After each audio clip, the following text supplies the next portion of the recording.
Barrel or not, deleting social media. No barrel. No barrel. I'll tell you what's barrel. Having an adult amount of self-control, of having your social medias and not like being obsessed with it, not being giggly with it, not overdoing it. Have your social medias. Don't delete. Like the people who make a statement, I'm Yeah. deleting it. A, don't delete it. B, if they do, you think social media is that dumb that you delete it and it's gone? Social media's got you times 10. Social media is like, yeah, okay, cool. And then you download it, it's right back up, and nothing's changed. Like, there's no point in deleting it. Uh, I would say there could be an argument made for allowing your children on social media. I could say there we could have an argument. But for you, adult person who's deleting your social media, grow up, get some self-control. Man, I was going to say barrel deleting it. That's probably a great idea, even though I wouldn't do it. But you're right. You're entirely right. You are cutting off your nose to spite your face. Like it can be beneficial. It can be a tool. You are the one who's allowing it to rot your existence. And so just learn some self-control. Let it be beneficial. You can gather news. You could stay connected with family. It's super efficient way at doing things that used to take weeks to Yep. accomplish before. So utilize it. Don't let it take over you. And I will like it's I think fairly easy of scrolling is where you go wrong, right? Where give yourself, it's totally enjoyable. I mean, let's be honest. Let's be quite frank. What is funnier than memes at this point in our human history? A good Never meme, has there been a thing. a good meme has a comedic zing when it hits you, right? It's all specific to you. That's why also caveat, don't go sharing memes very often, right? Like usually a meme is super funny because it is funny to you for a specific reason. It's not universally funny. For example, I'm in France, as you know, in Paris. Uh, I've been getting Instagram obviously knows I'm in Paris. They geo tag my phone.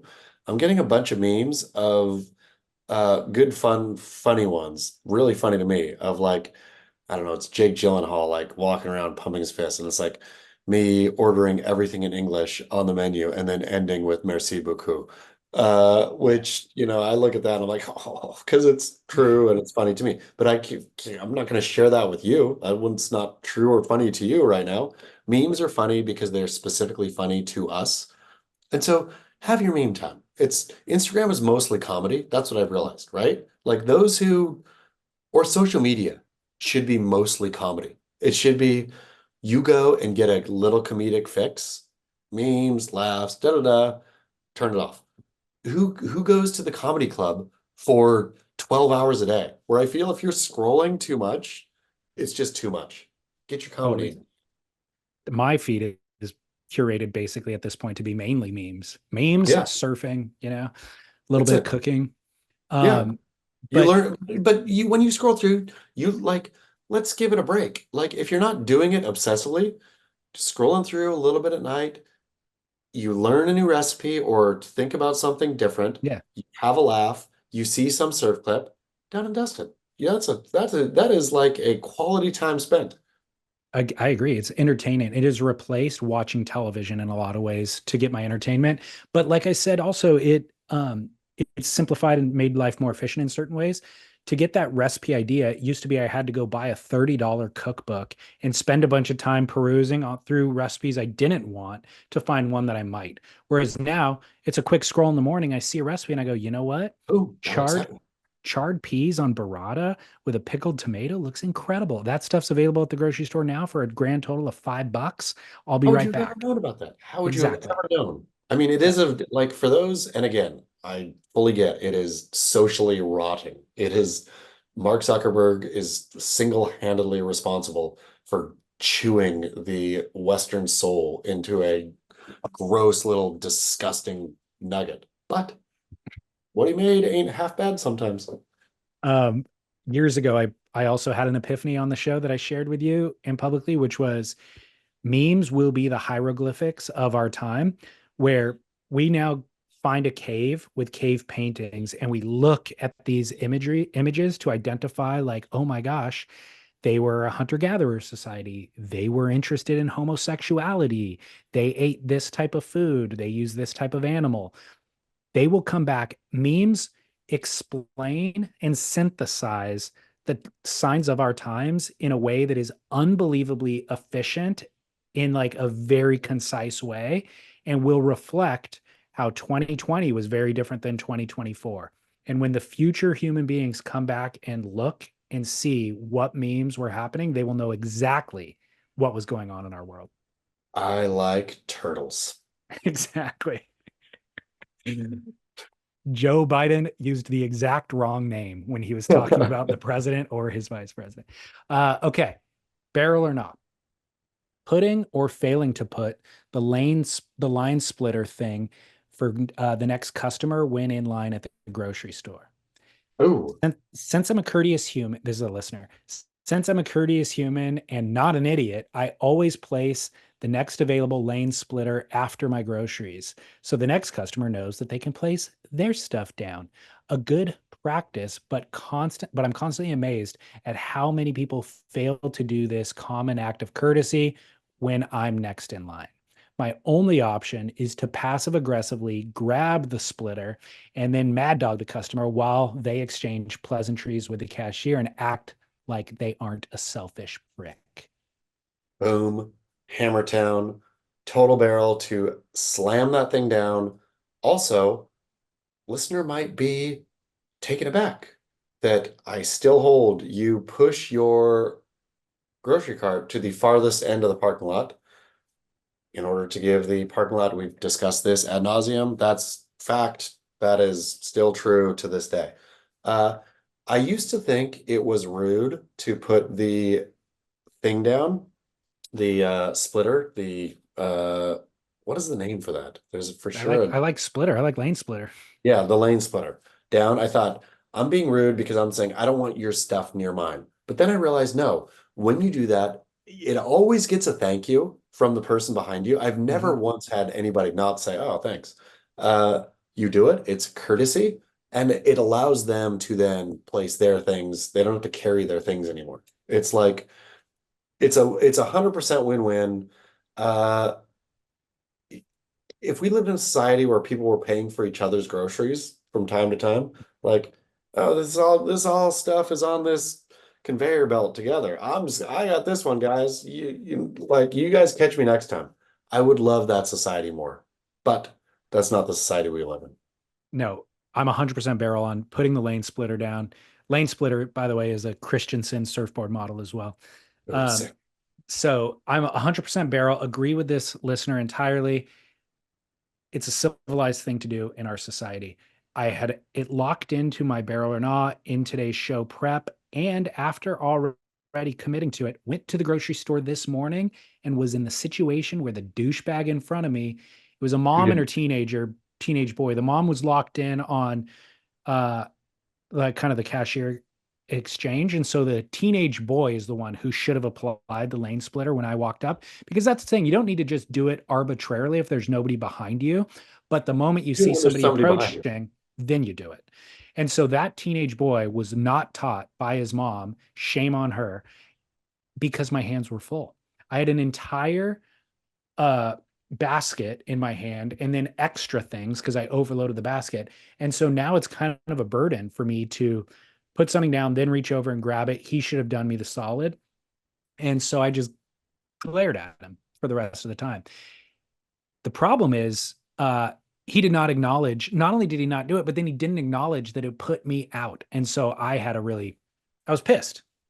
It's a self-awareness issue. Like when it comes down to the end, it is a self-awareness of I understand that I am not alone in this world, that this conveyor belt does not belong to me, that Yeah, this cashier is not mine, right? Where exactly. it's a simple thing. It's a literal, simple mark of I am aware that you exist.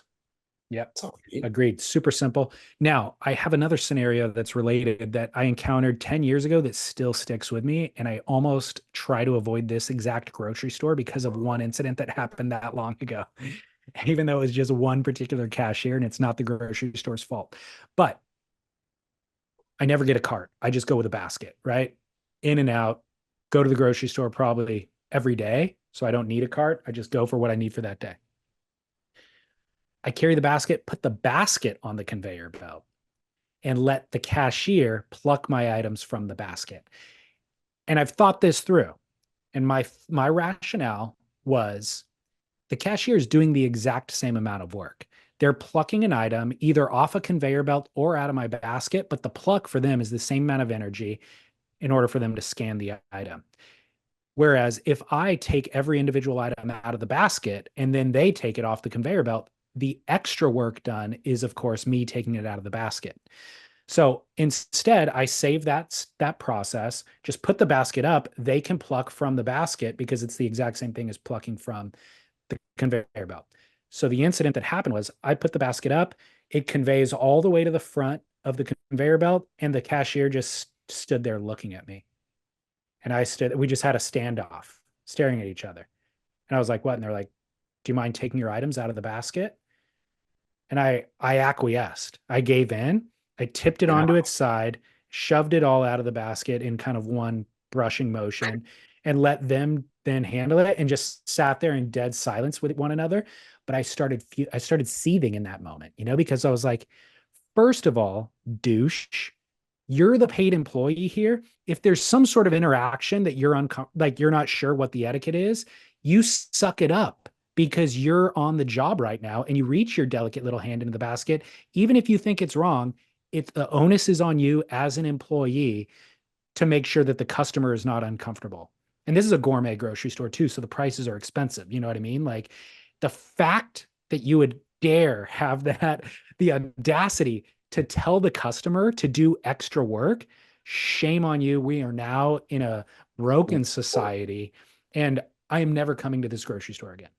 I totally agree with you on that one. I mean, specifically, there's no harm, no foul on like if that's the checker's personal pet peeve of I don't like when people do this, fine. Then go get a fussy job somewhere else, right? Like you don't this is ridiculous. Like let's be honest, you're exactly right. It is a net zero, either taking it out of the basket or picking it off the counter. If you have beef with that, then have beef all day long, I guess, but maybe go work somewhere else. That's what I mean. Interestingly, it corrected my behavior because henceforth, I now take Yep. things out of the basket just because I realize, even though I was seething in that moment, after the fact, I processed it and I was like, you know what? That person's got a pretty crappy job, let's be honest, or a low paying job at the bare minimum. And so if I can make their day in the off chance that in the future somebody other checker has this pet peeve and I can make their day less A pet little better. peevy, then whatever, I'll do it. Although I still feel like I am right in that there's no extra work. That was the other thing that confused me about it is like, are you so dumb that you don't realize it's the exact same amount of work for you? I mean, I wonder if the person had to have been just pissed that they were working there and that somebody was like not working there who was shopping there and throwing their thing up. They weren't doing work and they were pissed that you weren't doing work. Maybe. Yeah. I I, I was That feels like more deep-seated. I really wanted like it while we were sitting there like after the fact and I'm seething and they probably are too. I almost wanted to be like, are you so dumb that you don't realize it's the exact same amount of work to As pull you it out of my do. basket as it is. And once the basket's empty, you don't have to remove it. I will remove it and put it in its Easy. little spot. So there's Definitely. no extra work for you. And I always take that basket with me on my way out and put it right back where it started. So You're not a dumper under the uh conveyor belt?